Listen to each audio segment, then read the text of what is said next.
नमस्कार दोस्तों, आप सभी का स्वागत है आपके अपने YouTube channel next gen PCS पर। मैं हूं प्रेमलता और आज से हम शुरू करने वाले हैं वर्ल्ड ज्योग्राफी, जिसमें हम सबसे पहले नॉर्थ अमेरिका के बारे में देखेंगे। उत्तर अमेरिका यह उपमहाद्वीप केवल भौगोलिक दृष्टि से ही नहीं बल्कि आर्थिक, सांस्कृतिक और राजनीतिक दृष्टि से भी अत्यंत महत्वपूर्ण है। उत्तर अमेरिका की भौगोलिक संरचना, जलवायु, देश, प्राकृतिक संसाधन और यहाँ की विशिष्टताएं विश्व मानचित्र पर इसकी अहमियत को दर्शाती हैं। इस श्रृंखला में हम विस्तार से जानेंगे कि इसकी स्थिति और सीमाएं, प्रमुख देश जैसे कि अमेरिका, कनाडा, मैक्सिको, प्राकृतिक विशेषताएं इसकी क्या हैं जिसमें पर्वत, नदियां, झीलें आती हैं, जलवायु और कृषि यहाँ की कैसी है, तथा जनसंख्या और आर्थिक गतिविधियों के बारे में। तो चलिए उत्तर अमेरिका की इस ज्ञान यात्रा की शुरुआत करते हैं एक नए दृष्टिकोण, नए तथ्यों और सरल भाषा में।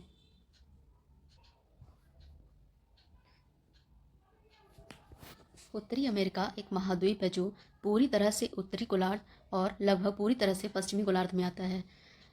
उत्तरी अमेरिका की हम परिचय देख रहे हैं, जिसमें हम देखते हैं कि उत्तरी अमेरिका उत्तरी गोलार्ध और पश्चिमी गोलार्ध में आता है। इसका क्या अर्थ है, आइए देखते हैं। अगर हम मैप बनाएं तो ये होता है उत्तर, नीचे होता है दक्षिण, ये होता है पूर्व और ये होता है पश्चिम। हमारा जो उत्तरी अमेरिका है यहाँ कहीं पे स्थित है उत्तरी अमेरिका, तो ये हो गया पश्चिम में और उत्तर में, उत्तर और पश्चिम में है। इसके उत्तर में आर्कटिक सागर, इसके उत्तर में हम देखेंगे उत्तर में आर्कटिक सागर है, पश्चिम में हमारा पैसिफिक सागर है और इसके पूर्व में अटलांटिक सागर है, जबकि दक्षिण में हम देखेंगे इसे पश्चिम और दक्षिण में इसके प्रशांत महासागर और दक्षिण पूर्व में क्या है, दक्षिण अमेरिका और कैरेबियन सागर इसे घेरे हुआ है। उत्तरी अमेरिका एशिया अफ्रीका के बाद तीसरा सबसे बड़ा महाद्वीप है। इसका क्षेत्रफल लगभग 2.5 करोड़ वर्ग किलोमीटर है। 2.5 करोड़ वर्ग किलोमीटर है। यह महाद्वीप दक्षिण से उत्तर की ओर 7 डिग्री उत्तर अक्षांश से 85 डिग्री उत्तरी अक्षांश तक है। फिर से आपको दिखाती हूँ हमारा अक्षांश क्या होता है। अगर हम ऐसे करें तो अक्षांश ये होती हैं, अक्षांशीय रेखाएं ये होती हैं, अक्षांशीय रेखाएं जो हॉरिजॉन्टल होती हैं। इसमें 7 डिग्री उत्तरी अक्षांश से जो 0 डिग्री विषुवत रेखा है, इसके कहीं यहाँ पे 7 डिग्री उत्तरी अक्षांश से 85 डिग्री उत्तरी अक्षांश तक ये फैला हुआ है। और पूर्व से पश्चिम की ओर 20 डिग्री पश्चिमी देशांतर हमारी ये लंबी वाली रेखाएं होती हैं जो सीध में होती हैं, सीधी खींची जाती हैं देशांतर रेखाएं। तो यहाँ कहीं 0 डिग्री मध्यांतर इसकी रेखा होगी, तो उसके हम पश्चिम में अगर हम आएंगे तो 20 डिग्री पश्चिम देशांतर से 179 डिग्री पश्चिम देशांतर तक फैली हुई है। समझ में आया। दूसरे शब्दों में इसकी उत्तरी सीमा उत्तरी ध्रुव से केवल 500 किलोमीटर दूर है। उत्तरी सीमा जो है इसकी यहाँ पे कहीं होगी, तो ये है हमारी इसकी उत्तरी गोलार्ध। इससे कितनी दूर है, केवल 500 किलोमीटर। केवल कितनी है, 500 किलोमीटर दूर है। जबकि पश्चिमी से सीमा अंतर्राष्ट्रीय तिथि रेखा से मात्र 10 किलोमीटर दूर है। अंतर्राष्ट्रीय तिथि रेखा हम 0 डिग्री ग्रीनविच रेखा को कहते हैं। इससे कितनी है, केवल 10 किलोमीटर दूर है। उत्तरी अमेरिका को 5 समय क्षेत्र में बांटा गया है। 5 समय क्षेत्र में क्यों बांटा जाता है, इसके पीछे भी अनेक कारण होते हैं। पहले तो हम समझते हैं कि सम टाइम जोन होता क्या है।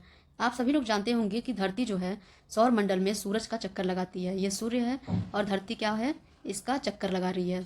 ये अर्थ है, इसका चक्कर लगा रही है। साथ ही वो अपने एक्सिस पर भी घूमती है। यहाँ धरती जो है इसका चक्कर तो लगा रही है ऐसे, लेकिन साथ में जो पृथ्वी है यहाँ भी अपने एक्सिस पे भी घूमती रहती है। सूरज का चक्कर लगाने से साल बदलता है। जब ये सूर्य का चक्कर एक चक्कर पूरा करती है तो साल बदलता है, और एक्सिस पर जब घूमती है तो दिन और रात होता है। जब एक्सिस पे घूमेगी तो यहाँ से दिन और रात होती है। मगर धरती का आकार इतना बड़ा है कि एक समय पर यहाँ एक जगह दिन तो दूसरी जगह रात होती है। देशों के अलग अलग टाइम जोन होने की मूल वजह यही है, क्योंकि समय को सूर्य की पोजीशन के हिसाब से सेट किया जाता है। इसलिए अलग अलग जगह अलग अलग समय पर सूर्य उगने से टाइम बदल जाता है। चूँकि अमेरिका का क्षेत्रफल काफ़ी बड़ा है, तो इसके टाइम में कोई अलग बदलाव ना हो कि यहाँ पे कुछ और समय हो रहा है तो यहाँ पे कुछ और हो, फिर यहाँ कुछ और हो। इस वजह से इन्हें क्या किया जाता है, टाइम जोन में बदल दिया जाता है, ताकि इससे कोई दिक्कत ना हो किसी व्यक्ति को अगर कोई ट्रैवल कहीं कर रहा है तो। समझ में आया इतना। अगला देखते हैं। कर्क रेखा और आर्कटिक वृत्त इस महाद्वीप से होकर गुजरती हैं और 100 डिग्री पश्चिम देशांतर इसके मध्य से होकर निकलता है। जो देशांतर है, पश्चिमी देशांतर 100 डिग्री पश्चिमी देशांतर है, इसके मध्य से होकर गुजरता है। हम देखेंगे कि कर्क वृत्त इससे कौन सी वृत्त गुजरती है।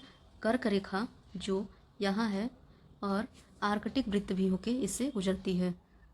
आर्कटिक वृत्त भी इससे होकर गुजरती है, जबकि 100 डिग्री जो देशांतर रेखा है इसके मध्य भाग को निर्धारित करती है। यहीं कहीं आसपास 100 डिग्री इसकी देशांतर रेखा उपस्थित है। आगे बढ़ते हैं। यह विशाल भूभाग 3 बड़े देश, इसमें 3 बड़े देश हैं, बाकी छोटे देश हैं। कुल मिलाकर इसमें देशों की संख्या 23 है, जिसमें 3 बड़े देश हैं, जिसमें कनाडा, संयुक्त राज्य अमेरिका और मैक्सिको, और मध्य अमेरिका के 7 छोटे देश। मध्य अमेरिका कौन सा स्थान है? मध्य अमेरिका आपका यहाँ पे जितने क्षेत्र हैं वो मध्य अमेरिका के देश कहलाते हैं। ये 7 छोटे देश हैं, इनसे मिलकर ये बना हुआ है, इनसे मिलकर ये बना हुआ है। बाकी इसके द्वीप हैं, वेस्ट इंडीज़ के द्वीपों को भी शामिल किया जाता है। कुल मिलाकर 23 हैं। उत्तर पश्चिम में बेरिंग जलडमरू मध्य इसे एशिया से अलग करता है, और दक्षिण पूर्व में पनामा का जलडमरू मध्य इसे दक्षिण अमेरिका से जोड़ता है। आपको मानचित्र पे दिखाती हूँ। ये जो है इसको इधर जब आप जाएंगे इसके पश्चिम में, तो यहाँ पे बेरिंग जल संधि है जो इसे एशिया से अलग करती है। किससे अलग करती है? एशिया से अलग करती है। जबकि हम यहाँ पे देखेंगे कि पनामा जो जल संधि है इसे ये दक्षिण अमेरिका से जोड़ती है, दक्षिण अमेरिका से जोड़ती है। उत्तरी अमेरिका की तट रेखा अधिकांशतः समतल है, केवल उत्तर पश्चिम भाग को छोड़ के। उत्तर पश्चिम भाग इसका कौन सा है? ये हो गया उत्तर और ये हो गया पश्चिम। उत्तर पश्चिम भाग इसका जो है वही केवल इसका उबड़ खाबड़ है, वरना इसकी लगभग समतल है। उत्तरी अमेरिका का देखते हैं क्षेत्रीय विभाजन क्या है। क्षेत्र के आधार पर उत्तर अमेरिका को निम्नलिखित वर्गों में वर्गीकृत किया गया है। पश्चिमी क्षेत्र, महान मैदान जिसे ग्रेट प्लेन्स कहा जाता है, कनाडियन शील्ड, और पूर्वी क्षेत्र। पश्चिमी क्षेत्र को देखते हैं। पश्चिमी क्षेत्र में युवा पर्वत श्रृंखलाएं हैं। अभी मैं बताऊंगी इसका कारण। इन पर्वतों में सबसे प्रसिद्ध है रॉकी पर्वत, जो उत्तर अमेरिका की सबसे बड़ी पर्वत श्रृंखलाएं हैं। ये पर्वत कनाडा के ब्रिटिश कोलंबिया प्रांत से लेकर अमेरिका के न्यू मैक्सिको तक राज्य तक फैला हुआ है। आइए देखते हैं युवा पर्वत श्रृंखलाएं कौन सी होती हैं, जो अभी भी ग्रोथ कर रही हैं, मतलब अभी रुकी नहीं हैं, वो अभी भी ऊंचाई को ग्रहण कर रही हैं। इसे युवा पर्वत श्रृंखलाएं कहते हैं। रॉकी पर्वत जो है, और यहाँ पे युवा पर्वत क्या है, आप सभी लोगों को पता होगा, जब 2 प्लेट आपस में टकराती हैं, ऐसे टकरा रही हैं, तो इनके बीच में उभार होगा, और ये जो उभार होगा ये और बढ़ता जाएगा। चूंकि ये लगातार टकरा रही हैं और दोनों तरफ से इनमें प्रेशर पड़ता है, तो इनकी ऊंचाई लगातार बढ़ती जाती है। तो हम देखेंगे इधर से पैसिफिक जो प्लेट है और इधर से हमारा नॉर्थ अमेरिकन प्लेट है, ये दोनों आपस में टकराती हैं, जिसकी वजह से हमारा रॉकी माउंटेन जो है, ये रहा रॉकी माउंटेन, ये इसकी ऊंचाई लगातार बढ़ रही है दिन प्रतिदिन। इसलिए इसको क्या कहते हैं? युवा पर्वत कहते हैं। क्या कहते हैं? युवा पर्वत। बढ़ते हैं आगे की ओर।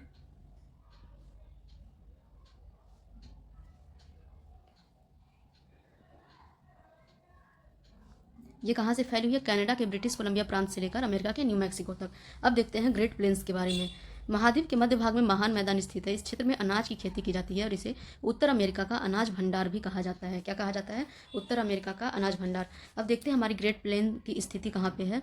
ग्रेट प्लेन हमारा जो है मिसिसिपी नदी हमारा कहाँ है? ये रहा सुपीरियर लेक के बगल में। मिसिसिपी नदी के पश्चिम में और रॉकी पर्वत के पूर्व में हमारा ग्रेट प्लेन फैला हुआ है। इसी क्षेत्र में घास पाई जाती हैं, जिन्हें प्रेयरीज भी कहा जाता है। क्या कहा जाता है? प्रेयरीज। ये ठंडे घास के मैदान होते हैं। इन्हें क्या कहते हैं? ठंडे घास के भी मैदान। अक्सर प्रश्न में प्रेयरीज पूछा जाता है, प्रेयरीज जैसी घास कहाँ पाई जाती हैं, तो आपको बता देना है नॉर्थ अमेरिका में। कहाँ पे? ग्रेट प्लेन्स में पाई जाती हैं। ये क्या होती हैं? घास की मैदान होती हैं। और भी घास के मैदान हैं, लेकिन उन्हें अलग अलग महाद्वीप का जब अध्ययन करेंगे उसके अंदर हम उन घास के मैदानों को देखेंगे। अभी के लिए आप केवल यही याद रखिए कि प्रेयरीज जो है वो उत्तरी अमेरिका में पाई जाती है। अगर इसके पूर्वी भाग की बात करें, पूर्वी भाग जो है अप्लेसियन पर्वत कहाँ पे है? ये भी प्रश्न पूछ सकता है। अप्लेसियन पर्वत नॉर्थ अमेरिका के किस भाग में है? तो आपको बताना है इसके पूर्वी भाग में है। और अटलांटीय तट कहने का तात्पर्य यह है कि अटलांटिक सागर से ये सटा हुआ है, इसलिए इसको क्या कहते हैं? अटलांटीय तट कहते हैं। से मिलकर इसका पूर्वीय भाग बना हुआ है। यह क्षेत्र में नदी, दलदल और आर्द्रभूमि सहित विभिन्न प्रकार के पारिस्थितिकी तंत्र शामिल हैं। इसमें बहुत सारी नदियाँ इस क्षेत्र में दलदल और आर्द्रभूमि शामिल हैं। इसको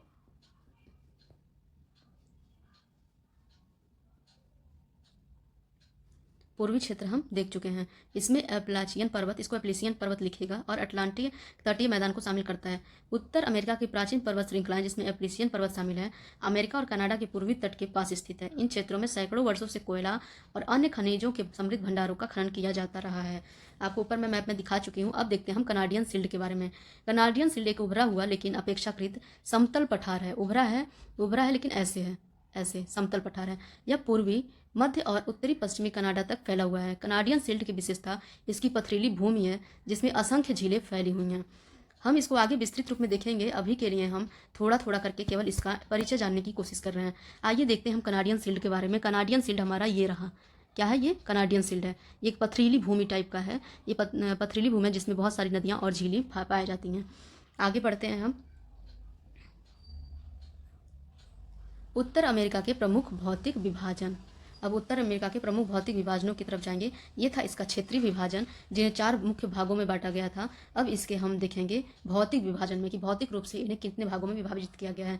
तो पहला इसका भाग है पश्चिमी कार्डिलेरा, दूसरा मध्य निम्न भूमियाँ, तीसरा पूर्वी उच्च भूमियाँ। इसको अब हम देखेंगे विस्तृत रूप में। पश्चिमी कार्डिलेरा क्या है? अलास्का से दक्षिण अमेरिका तक एंडीज तक फैली हुई युवा फोल्ड पर्वत श्रृंखलाएं समानांतर रूप से चलती हैं। इन पर्वतों का आकार मुड़े हुए रस्सियों जैसा है, इसलिए इन्हें क्या कहते हैं? कार्डिलेरा कहा जाता है। फोल्ड पर्वत तब बनते हैं जब टेक्टोनिक प्लेटें पृथ्वी की पपड़ी को धकेलती हैं। जैसा कि आपको बता दी, इधर से पैसिफिक प्लेट है जबकि इधर से नॉर्थ अमेरिकन प्लेट है, जो एक दूसरे को आपस में धकेलती रहती हैं। तो इससे क्या होता है? माउंटेन्स बनते हैं जो मुड़े हुए होते हैं। इसे घाटियों और पहाड़ियों का रूप देने के लिए मजबूर कर देती हैं। फोल्ड पर्वतों की नींव ज्वालामुखी चट्टानों से बनती है। कार्डिलेरा प्रशांत के रिंग ऑफ फायर का हिस्सा है। जैसा कि आप सभी लोगों को पता होगा, रिंग ऑफ फायर कहाँ पे है? प्रशांत क्षेत्र में है। ये प्रश्न हमेशा पूछता है, रिंग ऑफ फायर किस क्षेत्र में है? प्रशांत क्षेत्र में है। माउंट सेंट हेलेना अमेरिका में ही स्थित है। अब आपको दिखाते हैं हम कि अलास्का से दक्षिण अमेरिका तक फैली हुई जो श्रेणी, उसको अलास्का हमारा यहाँ है, अलास्का रेंज। यहाँ पर भी अमेरिका का ही प्रशासन चलता है, अमेरिका का रूल है यहाँ पे। यहाँ से लेके आप आएंगे अगर नीचे तक, जिससे दक्षिण अमेरिका तक पहुँचेंगे, तो ये जो है यहाँ पे फोल्डेड माउंटेन्स हैं। इधर से एक प्लेट आती है और इधर से एक प्लेट आती है। जब एक दूसरे को धक्का दे रही हैं तो ये पर्वत श्रृंखलाएँ बनती हैं। तो जब ये नीचे तक आती हैं, ये पर्वतों की बहुत सारी श्रृंखलाएँ बनाती हैं। इसे ही हम क्या कह देते हैं? कार्डिलेरा। क्या कह देते हैं? कार्डिलेरा कह देते हैं। बर्फ से ढकी कार्डिलेरा नमी से भरी हवाओं के गर्म मार्ग में बाधा डालती हैं और इससे क्या होती है? वर्षा होती है। ये जो कार्डिलेरा पर्वत हैं, ये क्या होती हैं? बर्फ से ढकी हुई होती हैं, और जब हवाएं चलती हैं तो उन्हें, पर्वत है, जब हवा चलेगी तो वो रोकेंगी, तो इससे क्या होती है? बारिश होती है। ये नमी जलवाष्प में बदल के बारिश का रूप धारण कर लेती है। कुछ नदियाँ पश्चिम की ओर बहती हैं और कुछ पूर्व की ओर बहती हैं, कुछ पश्चिम की और कुछ पूर्व की ओर बहती हैं, जहाँ कार्डिलेरा जल विभाजक की भूमिका निभाते हैं। रॉकी पर्वत, Alaska range, Cascades, Sierra Nevada और सियरा मैड्रे पश्चिमी कार्डिलेरा की प्रमुख पर्वत श्रृंखलाएं हैं। आइए देखते हैं इन सभी को। हमारे कार्डिलेरा श्रृंखला की प्रमुख पर्वत कौन कौन सी हैं? अलास्का, रॉकी माउंटेन, रॉकी आप देख ही रही हैं, और उसके बाद से आता है हमारा सियरा नेवादा। सियरा नेवादा हमारा कहाँ पे है? ये रहा सियरा नेवादा, सियरा नेवादा। ये उसके बाद से सियरा मैड्रे और कास्केड रेंज जो हैं, वो हमारी कार्डिलेरा पर्वत की प्रमुख पर्वत श्रृंखलाएं हैं। यहाँ पे कुछ हमारे फैक्ट्स दिए हुए हैं। ग्रैंड कैनियन जो है, ग्रैंड कैनियन एक गहरी और संकरी घाटी का जाल है जो शुष्क कोलोराडो पठार में कट गई है। ओल्ड फेथफुल एक प्राकृतिक गीजर गर्म पानी का फव्वारा है। हर 90 मिनट में यह गीजर पानी को 60 मीटर की ऊंचाई तक जोर से फेंकता है। यह एलो नेशनल पार्क में स्थित है। कहाँ पे है? एलोस्टोन पार्क में। आप मैप में देखेंगे तो आपको दिख जाएगा एलोस्टोन पार्क। आगे की ओर बढ़ते हैं और देखते हैं मध्य निम्न भूमियों के बारे में। यह क्षेत्र आर्कटिक तटों, हडसन बे ऑफ हडसन से लेकर मैक्सिको की खाड़ी तक फैले हुए हैं। कहाँ से? आर्कटिक क्षेत्र, बे ऑफ हडसन और मैक्सिको खाड़ी तक फैले हुए हैं। पश्चिम में कार्डिलेरा और पूर्व में उच्च भूमियों से ये घिरे हुए हैं। पश्चिम में इन्हें ऊंचे मैदान या हाई प्लेन्स कहा जाता है क्योंकि यहाँ की ऊंचाई अधिक है। उत्तर में ये कनाडियन शिल्ड बनाते हैं। आपको ऊपर सब कुछ मैं मैप में दिखा चुकी हूँ, आप फिर से देखने की कोशिश कीजिएगा। बनाती है कनाडियन शिल्ड एक पेनिप्लेन लगभग समतल भूभाग है जिसमें कई झीलें हैं। इन्हें 5 महान झीलें भी कहा जाता है, जिनमें Superior, Michigan, Huron, Erie, Ontario, Lake Winnipeg, Great Bear Lake और लेक एथास्का भी कनाडियन शिल्ड पर ही स्थित हैं। कनाडियन शिल्ड के दक्षिण में मध्य निम्न भूमियाँ ग्लेशियरों और नदियों द्वारा लाई गई तटचटी पथों से ढकी हुई हैं। यह क्षेत्र बहुत उपजाऊ है। आइए एक बार नदियों के बारे में देखते हैं हम।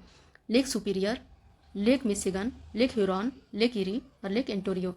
ये प्रश्न हमेशा ही पूछा जाता है हमारे एग्जाम्स में। इसमें पूछ देता है पश्चिम से पूर्व या पूर्व से पश्चिम इन नदियों का क्रम बताइए। तो इन लेक का क्रम बताइए। तो आपको बताना होता है, ये लेक अलग अलग दिशा में करके दे देते हैं, अलग अलग ऑप्शंस में करके। ये आपको बताना होता है कौन सबसे पश्चिम में आएगा तो कौन सबसे पूर्व में, या फिर कौन सबसे पूर्व में आएगा और सबसे पश्चिम में कौन आएगा। आप बहुत ही इंपॉर्टेंट ये वाला क्वेश्चन है और ये पेज भी है, आप लोग इसको ध्यान से देखिएगा। लेक सुपीरियर सबसे पश्चिम में है, उसके बाद मिशिगन है, फिर ह्यूरोन है, फिर एरी है, उसके बाद ओंटारियो है। पूरब से अगर पूछता है तो सबसे पहले लेक ओंटारियो है, फिर लेक एरी है, उसके बाद लेक ह्यूरोन है, फिर लेक मिशिगन है और उसके बाद से लेक सुपीरियर है। इसको ज़रूर आप लोग याद करके रखिएगा, एग्ज़ाम में पूछता ही पूछता है। आइए देखते हैं इसकी उच्च भूमियों के बारे में। पूर्वी उच्च भूमियाँ इसकी क्या हैं। ये प्राचीन फोल्ड पर्वत हैं जो सेंट लॉरेंस नदी की घाटी से लेकर दक्षिण अमेरिका तक फैले हुए हैं। ये कार्डिलेरा पर्वत जितने ऊंचे लगातार तो नहीं हैं। उच्च भूमियाँ कनाडा में लॉरेंसियर उच्च भूमि के नाम से भी जानी जाती हैं। किससे? लॉरेंसियर उच्च भूमि।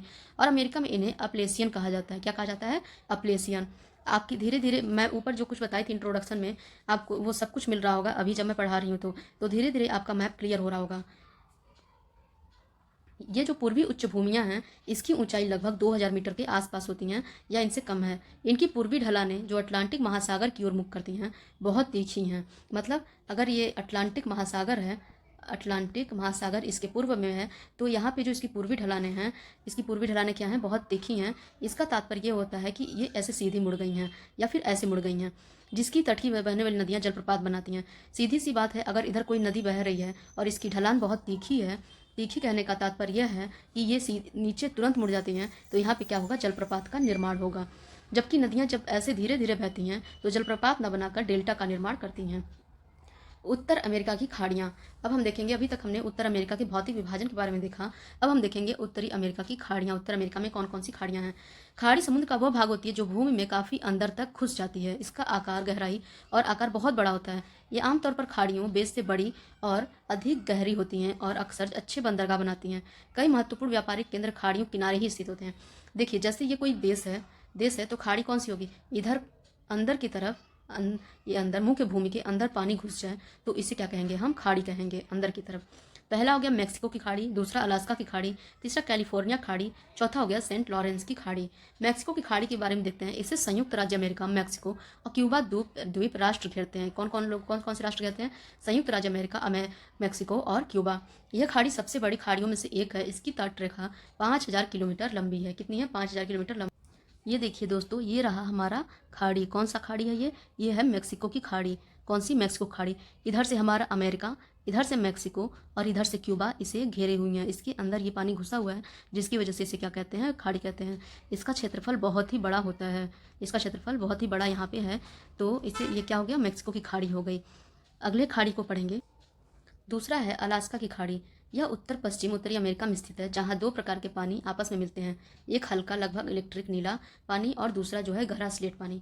कैलिफोर्निया खाड़ी की बात करें तो यह बाजा कैलिफोर्निया प्रायद्वीप को मैक्सिको की मुख्य भूमि से अलग करती है। इसकी तटरेखा 4000 किलोमीटर या 2600 मील लंबी है। सेंट लॉरेंस की खाड़ी या उत्तरी अमेरिका की महान झीलों का जल निकास स्थल है, जो सेंट लॉरेंस नदी के माध्यम से जुड़ी हुई है। आगे बढ़ते हैं, इसके द्वीपों के बारे में पढ़ते हैं। इसके उत्तरी अमेरिका में द्वीप कौन कौन से हैं? उत्तरी अमेरिका के द्वीप निम्नलिखित हैं। पहला है वैंकूवर द्वीप। यह कनाडा के प्रशांत तट पर स्थित है। इसे ब्रिटिश कोलंबिया मुख्य भूमि से जॉर्जिया जल संधि और क्वीन चॉर्टलेट जल संधि अलग करती है, और वाशिंगटन से इसे जुआन डे फ्यूका जल संधि अलग करती है। ये देखिए हमारा रहा वैंकूवर आइलैंड। इसे जो है वाशिंगटन हमारा कहाँ पे है? वाशिंगटन हमारा यहाँ है, कहीं यहाँ है। इसके पॉलिटिकल मैप को देखेंगे, इसमें वाशिंगटन यहाँ है। इससे इसे कौन अलग करता है? इसे जुआन डे फ्यूका जल संधि अलग करती है। ये जो यहाँ जल संधि है इसको क्या बोलते हैं? जुआन डे फ्यूका जल संधि। तो पूछ सकता है प्रश्न, वैंकूवर आइलैंड को वाशिंगटन से कौन सी जल संधि अलग करती है? तो जुआन डे फ्यूका। ये भी पूछ सकता है जुआन डे फ्यूका जो जल संधि है वो कहाँ स्थित है? तो आपको पता होना चाहिए कि नॉर्थ अमेरिका के वैंकूवर आइलैंड के दक्षिण में ये जल संधि स्थित है। अगला हमारा आइलैंड है ग्रीनलैंड आइलैंड। यह विशाल द्वीप है जो अटलांटिक और आर्कटिक महासागर के बीच स्थित है। इसके 80% भूभाग बर्फ से ढका हुआ है। आपको यह भी पता होना चाहिए कि यह अमेरिका में होते हुए भी इस पे डेनमार्क का आधिपत्य है। किसका आधिपत्य है? डेनमार्क का आधिपत्य है। यह प्रश्न पूछता है कि ग्रीनलैंड पर किसका आधिपत्य है। तीसरा देखेंगे प्रिंस ऑफ वेल्स द्वीप, यह अलास्का पैन हैंडल में अलेक्जेंडर आर्किपेलागो का एक द्वीप है। चौथा हमारा है हवाई द्वीप, इसे बिग आइलैंड्स भी कहा जाता है, जो प्राकृतिक वातावरण का विशाल कैनवास प्रदान करता है और यह मध्य प्रशांत में हवाई आर्किपेलागो का सबसे बड़ा द्वीप है। क्यूबा एंटील्स द्वीप अभी आप लोग देखे हैं, मैक्सिको खाड़ी के बगल में है। इसे विश्व का शुगर बाउल भी कहा जाता है। इसके पास कोबाल्ट, निकेल, लौह अयस्क, क्रोमियम, तांबे जैसी धातु संसाधनों का बड़ा भंडार है। अब जल निकासी का हम पैटर्न देखते हैं। उत्तरी अमेरिका में कई नदियां हैं। इन नदियों को इस आधार पर वर्गीकृत किया जा सकता है कि वे किस समुद्र में जल बहाती हैं। जैसे मैक्सिको की खाड़ी में बहने वाली नदियां, इसमें मिसिसिपी, मिसूरी, उनकी सहायक नदियां शामिल हैं जो पूरे निचले मध्य निम्न भूमि क्षेत्र को जलमग्न करती हैं। ये नदियां पश्चिमी कार्डिलेरा से निकलती हैं। ओहायो और टेनेसी नदियां भी मिसिसिपी की सहायक नदियां हैं, लेकिन इनका स्रोत एप्लेसियन पर्वतों में है, जो अपवाद हैं।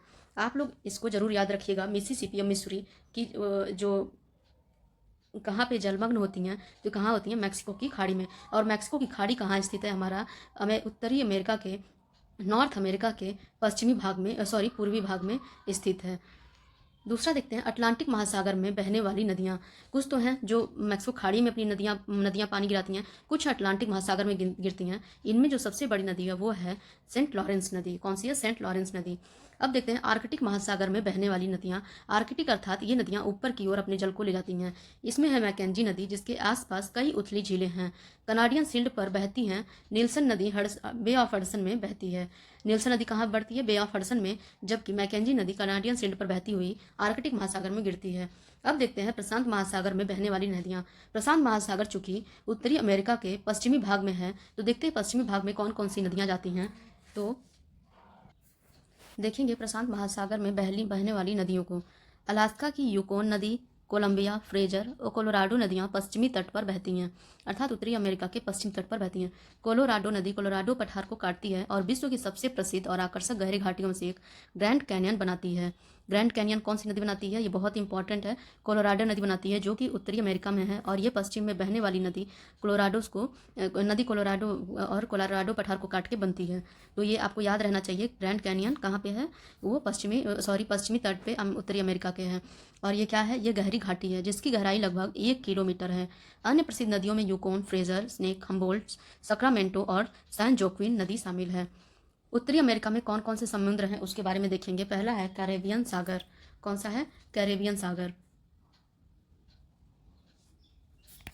यह एक उपमहासागरीय घाटी है जो वेनेजुएला, कोलंबिया, पनामा के तटों से घिरी हुई है। पश्चिम में Costa Rica, Nicaragua, Honduras, Guatemala, Belize और मैक्सिको के युकातान प्रायद्वीप से, उत्तर में क्यूबा, हिस्पानियोला, जमैका और प्योर्टो रिको जैसे ग्रेटर एंटिल्स द्वीपों से, और पूर्व में लेसर एंटिल्स की उत्तर दक्षिण श्रृंखला से घिरी है, जो वर्जिन द्वीपों से लेकर ट्रिनिडाड तक फैली हुई द्वीपों का चेन है। अब कैरेबियन सागर के बारे में हम कैरेबियन सागर को एक बार देखते हैं मैप में। हमारा कैरेबियन सागर यहाँ पे है। कहाँ पे? कैरेबियन सी यहाँ पे है, यानी कि ये उत्तरी अमेरिका के पश्चिम तट के सहारे हैं, जो कि दक्षिण में स्थित है कैरेबियन सागर। तो आप इसकी स्थिति को यहाँ पे देख सकते हैं। बिफोर्ड सागर भी ये उत्तरी अमेरिका में स्थित है। यह कनाडा और अलास्का के उत्तर में स्थित है और आर्कटिक महासागर का सीमांत सागर माना जाता है। बे ऑफ हडसन जो है ये दुनिया की दूसरी सबसे बड़ी खाड़ी के रूप में जानी जाती है, जिसका क्षेत्रफल लगभग 12 लाख के आसपास है और यह खारा पानी का सबसे बड़ा जल क्षेत्र है। लेब्राडोर सागर, यह महाद्वीपीय शेल्फ से घिरा हुआ है और कनाडा को ग्रीनलैंड से अलग करता है।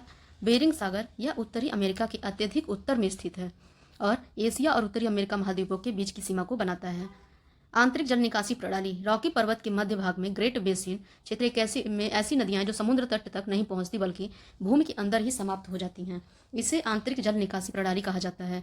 यह नदियां छोटी मौसमी होती हैं, अंततः खारे पानी वाली झीलों में खत्म हो जाती हैं। उत्तरी अमेरिका की झीलों के बारे में देखेंगे। कनाडियन सिल्ड की झीलें ताजी पानी की झीलें हैं। ग्रेट सॉल्ट लेक, जो रॉकी और सियरा नेवाडा के बीच में स्थित है, उच्च मात्रा में नमक होता है और यह आंतरिक जल निकासी क्षेत्र है। लेक एरी, यह Ontario, Canada, Michigan, New York, Ohio, Pennsylvania, US में स्थित है। Lake Huron, Ontario, Canada, Michigan, US में स्थित है। लेक ओंटारियो, यह ओंटारियो, कनाडा, न्यूयॉर्क में और यूएसए में है। लेक सेंट क्लेयर, यह ओंटारियो, कनाडा, मिशिगन, यूएसए में है, जबकि लेक सुपीरियर या मिशिगन, मिनेसोटा, विस्कॉन्सिन, यूएसए में है। देशों का नाम रखना तो याद रखना तो ज़रूरी नहीं है कि कौन से देश में पड़ेगा, बस आप ये याद रखिए कि ये उत्तरी अमेरिका के लेक हैं, उत्तरी अमेरिका के लेक हैं। आप इनकी स्थिति के बारे में यहाँ भी देख सकते हैं, ऊपर भी मैंने इनकी स्थिति को अच्छे से समझाया है। अब देखते हैं उत्तरी अमेरिका के कुछ महत्वपूर्ण औद्योगिक केंद्रों के बारे में। उसमें सबसे पहले है सिएटल, ये विमान निर्माण का केंद्र है। क्या निर्माण का केंद्र है? विमान निर्माण का। सैन फ्रांसिस्को जो है, इसे the city of Golden Gate कहा जाता है। यह तेल रिफाइनिंग और जहाज निर्माण के लिए प्रसिद्ध है। लॉस एंजलिस फिल्म उद्योग के लिए, जबकि ग्रेट लेक क्षेत्र या भारी उद्योग जैसे लोहा स्टील का उद्योग प्रसिद्ध है यहाँ पे। महत्वपूर्ण के शहर जो हैं शिकागो, पिट्सबर्ग, क्वीनलैंड, टोलेडो, डेट्रॉयट आदि हैं। डेट्रॉयट जो अमेरिका का सबसे बड़ा ऑटोमोबाइल क्षेत्र है। ऐसे प्रश्न पूछता है कि जैसे देशों का नाम दे उस क्षेत्र का नाम दे देगा, शहर का नाम दे देगा, और आपको बताना होगा कि इस क्षेत्र में क्या महत्वपूर्ण कार्य होते हैं। तो ऑटोमोबाइल दे देगा, उसमें 4 अगर शहरों का नाम दे देता है तो आपको चुनना होगा डेट्रॉयट में ऑटोमोबाइल का कार्य होता है। एक्रोन जो है दुनिया का सबसे बड़ा सिंथेटिक रबड़ और टायर का निर्माण केंद्र है। पिट्सबर्ग लोहा और स्टील का सबसे बड़ा अधिक उत्पादन यहाँ पे होता है। टेक्सास के ह्यूस्टन में तेल रिफाइनरी, जहाज निर्माण, रासायनिक उद्योग, मशीनरी यहाँ पे प्रमुख उद्योग हैं। जबकि कनाडा के कुछ शहरों के बारे में अगर हम देखें तो हैमिल्टन, सडबरी, अरविदा, सार्निया, ओटावा आदि यहाँ के प्रमुख केंद्र हैं। हैमिल्टन में जो है, इसे जो कनाडा का बर्मिंघम में कहा जाता है, यहाँ पे लोहा इस्पात उद्योग का केंद्र है। सडबरी जो है यह कनाडा के सबसे उत्पादक खनन क्षेत्रों में से एक है, जहाँ निकल, प्लेटिनम, तांबा का कार्य किया जाता है। अरविडा जो है सागू एनाय नदी पर स्थित है। यह विश्व का सबसे बड़ा एल्यूमिनियम पिघलाने वाला संयंत्र यहाँ पर है। सार्निया या लेक ह्यूरॉन के तट पर स्थित है। यहाँ विश्व का सबसे बड़ा तेल रिफाइनरी है। ओटावा में पेपर और पल्प उद्योग तथा लकड़ी काटने का केंद्र उपस्थित है। उत्तरी अमेरिका के बारे में कुछ तथ्यों को हमने अभी तक नहीं देखा है, उन्हें आप नोट कर लीजिएगा। पहला यह है, उत्तरी अमेरिका का जो क्षेत्रफल है वो एशिया और अफ्रीका के बाद तीसरे नंबर पे है। तीसरे नंबर पे इसका क्षेत्रफल है, जबकि इसकी जनसंख्या की स्थिति जो है, जनसंख्या के मामले में यह चौथे नंबर पे है। जनसंख्या के मामले पे चौथे नंबर पे है। पहले 3 नंबर पे कौन है? अगर इसकी बात करें तो उसमें पहले नंबर पे एशिया, दूसरे नंबर पे अफ्रीका, तीसरे नंबर पर आपका आ जाएगा यूरोप, और चौथे नंबर पे हमारा क्या हो जाएगा? North America. तीसरा जो हमारा फैक्ट है, दक्षिण अमेरिका के उत्तरी भाग में और उत्तरी अमेरिका के दक्षिणी भाग में कुछ द्वीपों का समूह है, जिसे क्या कहा जाता है? वेस्ट इंडीज़ कहा जाता है। अर्थात अगर कोई पूछे वेस्ट इंडीज़ क्या है, तो ये द्वीपों का शहर है वेस्ट इंडीज़।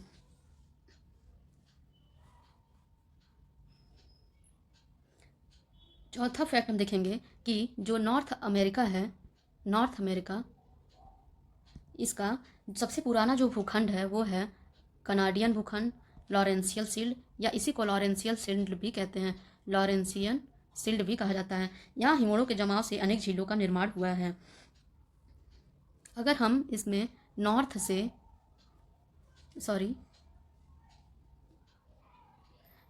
अगर साउथ की ओर आएँ तो इसमें झीलों का क्रम हम देखेंगे कि सबसे पहले हमारा आता है ग्रेट बियर, फिर आता है ग्रेट स्लेव,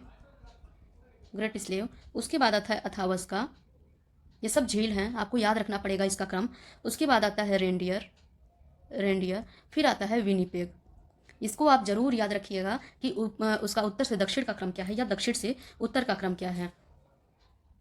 सुपीरियर लेक जो है विश्व में मीठे पानी की सबसे बड़ी झील है। सुपीरियर लेक, वो जो 5 बड़े झील हैं उसमें आता है सुपीरियर लेक, वो जो है विश्व में मीठे पानी की सबसे बड़ी झील है। ईरी और ओंटारियो नदी के बीच में ईरी और ओंटारियो नदी के बीच में नियाग्रा जलप्रपात का निर्माण हुआ है। क्या हुआ है? नियाग्रा जलप्रपात का। आपको ये सारे नाम सब याद रखने हैं क्योंकि ये बहुत ही इंपॉर्टेंट हो जाते हैं एग्जाम के लिए। नियाग्रा जलप्रपात कहाँ है, ऐसा प्रश्न पूछ सकता है, आपको बताना है नॉर्थ अमेरिका में किन 2 नदियों के बीच में बनता है, तो ये है ईरी और ओंटारियो। जो हमारी मिसौरी नदी है, ये विश्व की सबसे सर्वाधिक गहरी कैनियन बनाती है। मिसौरी नदी आपको ऊपर में पढ़ाई हूँ, सबसे बड़ी कैनियन बनाती है, जिसे ग्रैंड कैनियन भी कहा जाता है।